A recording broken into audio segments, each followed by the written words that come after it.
On est dans le cadre de préparatifs d'une grande exposition qui regroupe trois collections. La collection de la Fondation nationale des musées, la collection de l'Académie du Royaume du Maroc et la collection du ministère de la Culture.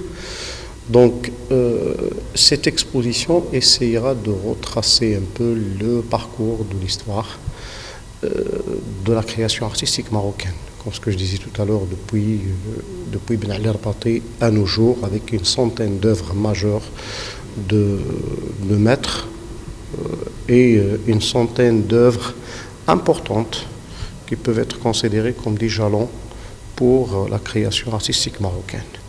Donc des noms de grands peintres marocains qui ont marqué la scène nationale et internationale, comme Sharqawi, Gharbawi, Mlihi, Hamidi, Belkahia, Qassimi, Bellamin, Rabi, et des artistes bien évidemment contemporains, comme des artistes contemporains qui ont réussi à trouver leur place, à confirmer leur place sur la scène nationale et internationale. Cette expo va débuter à la fin du mois de juillet, donc elle sera prête à partir du 25 juillet, qu'on a proposé comme date butoir pour pouvoir mettre en place définitivement cette exposition. Nous sommes dans la première salle de l'exposition, oui, des premiers peintres marocains. Parlez-nous de quelques tableaux. C'est le résultat de la rencontre des Marocains avec la peinture de chevalier. Déjà, avec Ben Ali Erbati en particulier, 1914-1916, c'est le premier artiste marocain qu'on connaît. Après, on a des artistes qui vont le suivre et essentiellement qui sont issus de ce phénomène d'acculturation avec les Européens au nord du Maroc, à Tanger et à Tétouan, comme Sraghini par exemple, 1938, Mekki Mghara juste après. Donc, de l'autre côté, on a des artistes comme Hamri, Mohamed ou Yaqoubi. Que représentent les tableaux qui sont derrière nous?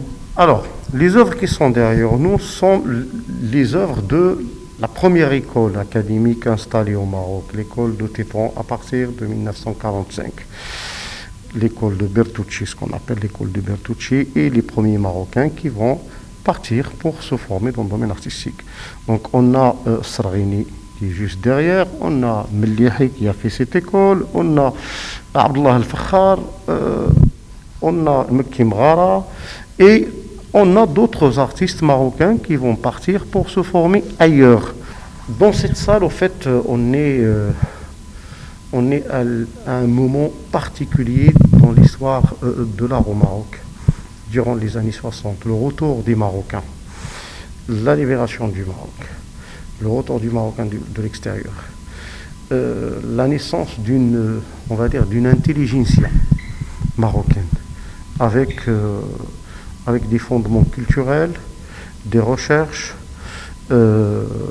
l'installation d'une école à Casablanca, l'arrivée de Mlihi, de Chebaa et de Belkahia à Casa, Mustafa Hafid, Hamidi, et finalement il va y avoir également avec ces gens Malika Ghzennei qui est considérée comme l'une des premières femmes à avoir fait une formation artistique à l'école de Casa. Dans cette troisième salle, nous sommes dans l'ère des années 70, 80. Derrière vous, un très beau tableau. Ouais. C'est celui de Miloud El-Biad. Miloud El-Biad, l'un des artistes majeurs de cette période, qui a gravité autour de ce mouvement de Casablanca, à l'image de Qassimi, à l'image aussi de Fouad Bellamin, mais qui a pu forger son style et qui aujourd'hui est représenté dans cette salle avec ces deux belles œuvres. Face à lui, il y a aussi le grand Gharbawi, donc auquel on va consacrer prochainement une belle exposition. Gharbawi, c'est l'un des fondateurs de la modernité au Maroc. Cette période des années 80 et des années 90 était florissante. On a proposé de faire plusieurs thématiques. Dans l'une des thématiques qui est récurrente dans la création artistique marocaine de cette période, c'est le travail sur le corps.